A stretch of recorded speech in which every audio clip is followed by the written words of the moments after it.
We put in a stiff stent. These are Palmaz stents that are really very stiff, and we use a balloon-in-balloon technology where you get one balloon to partially inflate and then the outer balloon to fully inflate, and we expand that to 22 millimeters.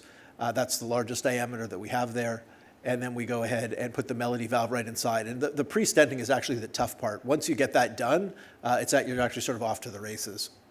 As you can see in this patient, the pulmonary angiogram afterwards shows no regurgitation, and this patient has no residual stenosis and is now asymptomatic. So this was actually one of the first patients we did in our cohort after the approval. This patient was asymptomatic and did well. I do want to point out that this patient did have an episode of bacterial endocarditis with strep viridans in 2013 that was treated medically, and she's done well and the valve function remains good. But again, this is one of the things that concerns us a little bit about this valve. I'm going to show you a second example with Edwards' Sapien valve. This is a 45-year-old man with a history of aortic stenosis who had a Ross procedure a year before. Initially felt very well and then started to get progressively exercise intolerant, only able to walk a block. And his echo showed severe homograph stenosis. So we brought him to the cath lab. You can really appreciate how stenotic that's become. Obviously, there's been shrinkage of that homograph down there, and there's a 60-millimeter gradient. So we did some progressive conduit dilations with Atlas balloons, 16 through 22 millimeters. And then at the maximum diameter, we do coronary compression testing because especially in the patients with Ross where the coronaries are reimplanted, that's one of the concerns. You can see here the flow looks sluggish, but that's only because the patient has no cardiac output when you have the balloon up there, but we're not compressing the coronary at all.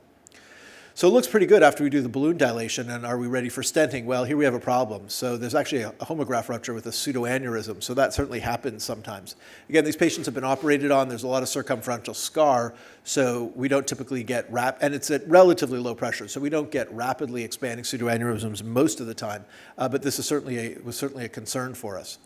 So we went ahead and put in our stiff stent to start with to give us rigidity and to see if that would even just tack things down. So we put in the inner balloon and then the outer balloon, and we expand that up.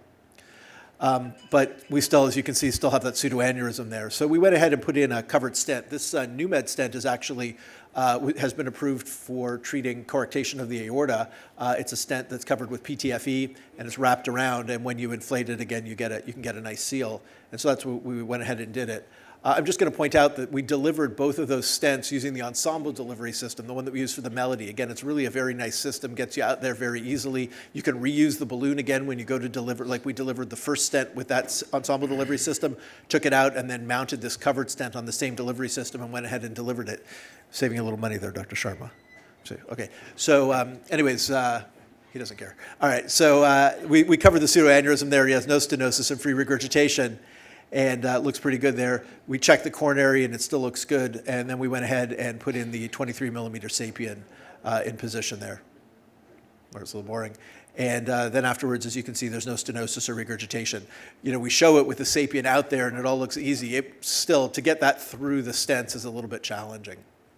So that patient's done well. Just some quick results of the Melody for pulmonary regurgitation. Again, the three big studies have shown a decrease in pulmonary regurgitation, pretty good freedom from reoperation. A lot of that is because these are placed in young patients that are growing. Freedom from SAE, again, is pretty good, with the exception of endocarditis that concerns us. In the US IDE, it was almost 15% incidence over 3 years of endocarditis, which was obviously pretty concerning. The European data wasn't as bad. The Edwards data is, there was about a 3% incidence of endocarditis over 3 years. So if you know, that's one of the things that makes us think about which valve we're going to use. Again, you know, we've got good freedom from regurgitation with the Sapien valve. So just some quick future direction. So again, most of the patients that we're concerned about where we have pulmonary regurgitation are these patients that have had their outflow tracts patched as infants with tetralogy of flow, and it's too big to put in a stent. Like any stent that you would put in any valve, like it's much bigger than 29 even, and it's not really possible to do, and it's very compliant. So there's a couple technologies out there. One is made by Medtronic called the Harmony valve, and the idea is it's a self-expanding scaffold through, and inside that is another stent. And inside that is another valve. And so there was a feasibility trial that was recently performed. As you can see, the interesting thing, 66 patients were enrolled, only 20 patients implanted. So we're still trying to select the patients where this is optimal, and this is still going to be a challenge. But some pretty promising results there. And I'll leave it off there and take it open for questions if there's any. Fantastic.